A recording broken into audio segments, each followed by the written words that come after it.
Welcome back to Cheche, live on Citizen TV. Our guest this morning has the task of integrating Kenya and making sure that our conversations are not hateful. And there's some kudos coming into you from Masese Nakuru. I agree with Mzalendo when he says hate speech has gone down. Politicians are very careful about what they say, and in my view, this is largely because of the awareness that someone is watching over them, and that someone is the NCIC. There's another specific question which asks, how can the public report hate speech? Do you have a hotline or email address? Thank you. That's a very good question. Yes, we have a hotline, which we recently got, and the number is 15666. 15666. So and you actually need posters as well? Yes, we do that, and we're going to publicize that number, and you give us the information, and we're able to follow it up here. So, okay. Or you can also write to us on wherever. Right. But before the break, we were talking about online, the online arena, hate speech in the online arena, and you were talking about how you would follow it up. But what if somebody wants to make a report, you know, to adduce material on online as evidence of hate speech? Yes. That one you also now send out to our email, which is info, short for information, at cohesion.or.ke.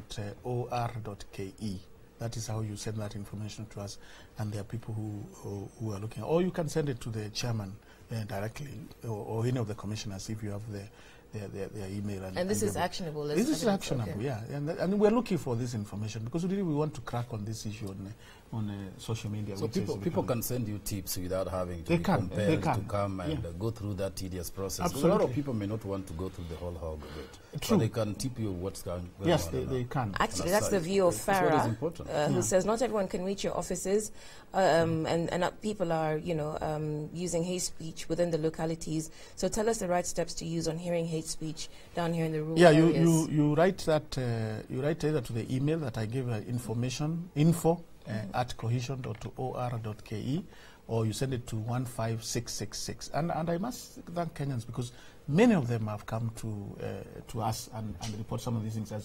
As David, as you said, they don't have to report themselves. Tell me, look at this website, look at this website, look at this Facebook account. And some of them we have followed and sent also reprimands in some of them, and people have...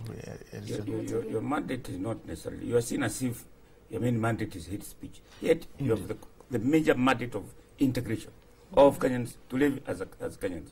Yet within your own... And a lot of people think it's a waste of time you being there. Reason, a lot of Kenyans are fighting. See what has happened at the river, what's happened in Mandera, Wajir. Kenyans were disintegrated and not integrating. You are not helping them to integrate. Yes.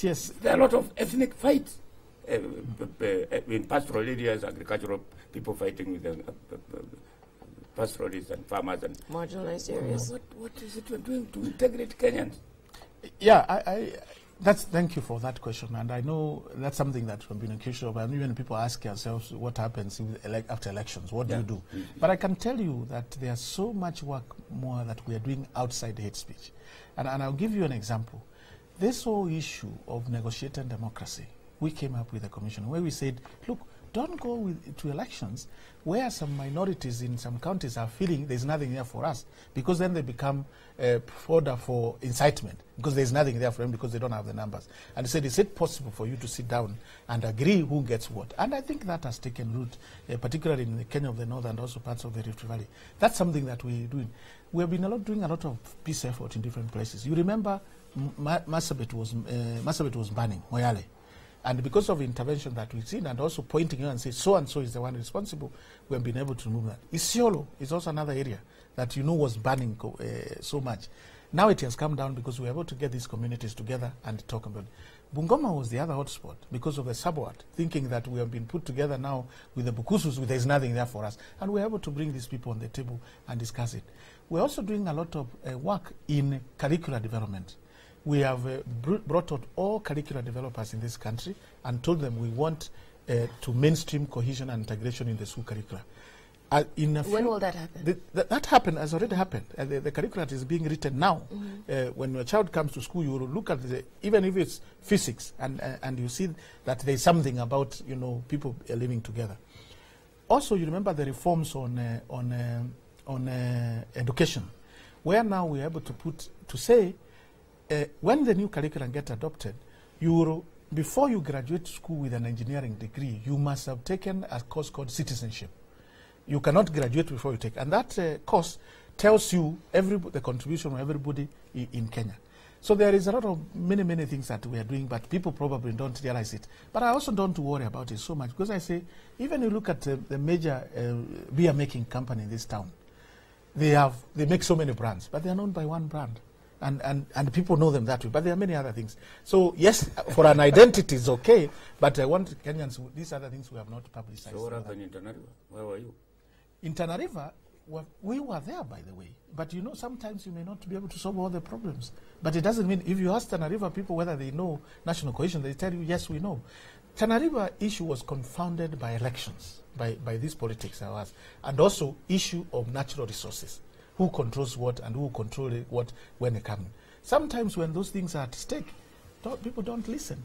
But overall, and I want people to measure me overall, I think we have made an impact as a result of the activity. Migori County is another example, between the Kurias and the Luos, where they were saying we want even to secede. That language is no longer there because of these people who have been bringing together. The other day. Nakuru is also another good example, where the Kalenjins were telling the Kikuyus, you take everything, you rule from the hills. We were there for 15 months negotiating a framework to solve the issues.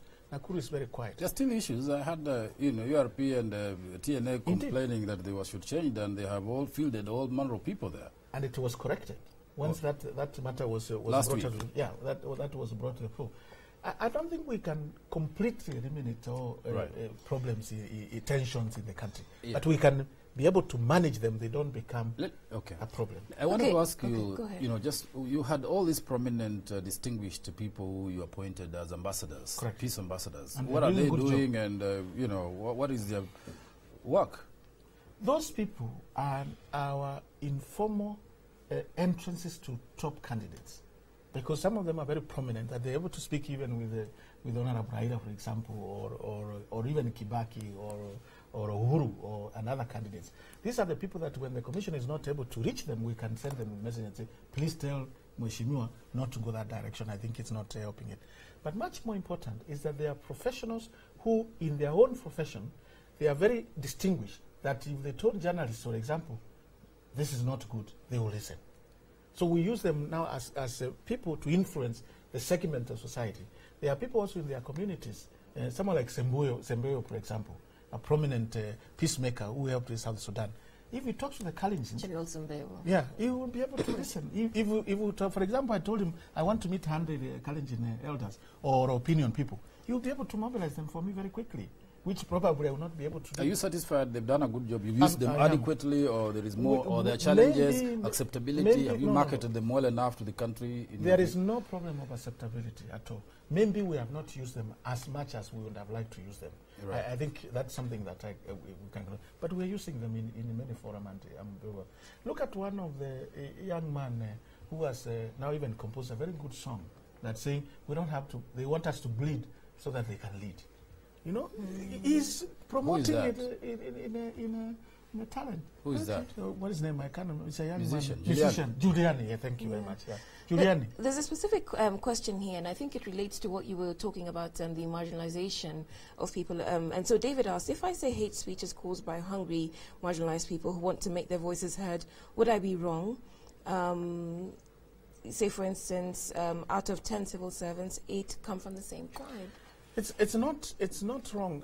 You know, it's how you say it sometimes that is an issue, and that is an issue also. We have been addressed. I didn't even speak about that. The fact that today we are saying, you know, office of Prime Minister, office of President has more this tribe than the other one. Even for that, it was very bold for us to come out and issue that report, and then he called it a report and say, we cannot continue as a country where half or even 3/4 of the population is excluded from the civil service.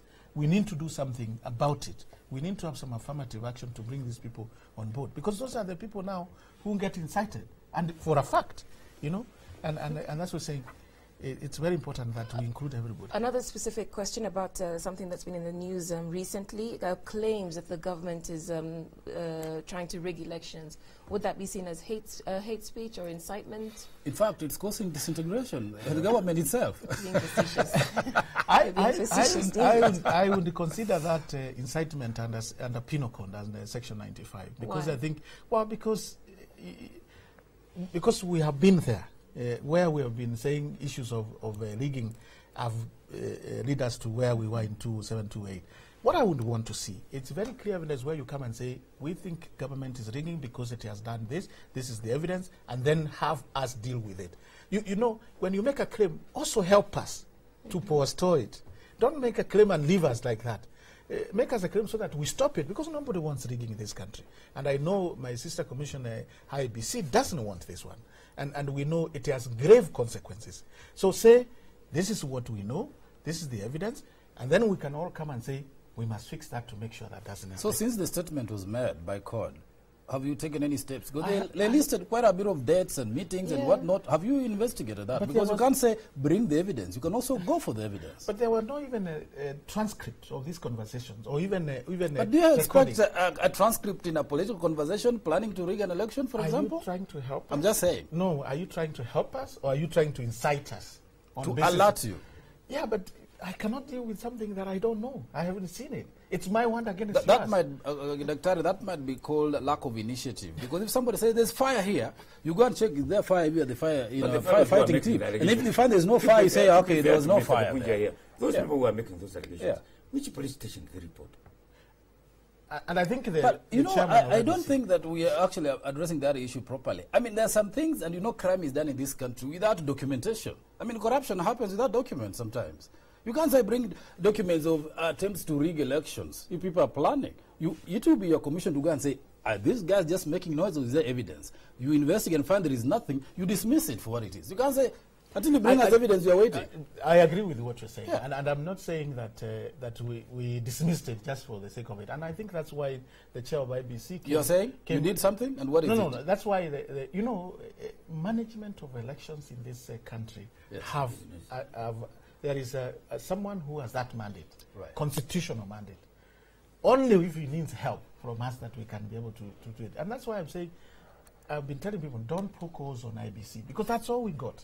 If you poke holes on this and they're not able to manage these elections, we will be in big peril. Let's go to music. But let them deal with it. Okay, that's going to be your final question, because we're out of time. Music and hate speech. Yes. You arrange some fellows and... the case is still on. It's going on, Okay. It's going on. And also that's something else that people should also give us due gratitude for it. That when the action that we took made others not to compose songs to counter the other people, because they know this is the wrong direction. You have seen these rallies. Do you hear music that is inciting them? Nobody wants to do that. Compare this in 2007. It was worse. Okay, David, final question? I have no question. Okay, sir, your final word. I want Kenyans to go to the polls peacefully, and we accept the results as they come. If people have issues, let them go to court so that we can build this country together. And as the new governors also are coming in, they must make sure the key word is diversity, is inclusivity. Don't call your buddies who belong to your tribe or your clan and form a county government and exclude others. That will be a recipe. Some candidates, candidates did advertise for jobs. And that's why I'm making that appeal to Kenyans, that we must watch it, because it is all of us. Don't just complain. Watch it and make a statement and come to us and complain. Thank you very much. That's where Cheche ends this week. Our thanks once again to our guest, Dr Mzalendo Kibunjia of the National Cohesion and Integration Commission. Our thanks also to panelists Wutegi Njau and David Makali. I'm Udwa Kamimo. Thank you for your time, for participating, for sending in your thoughts and questions. Enjoy the rest of your week.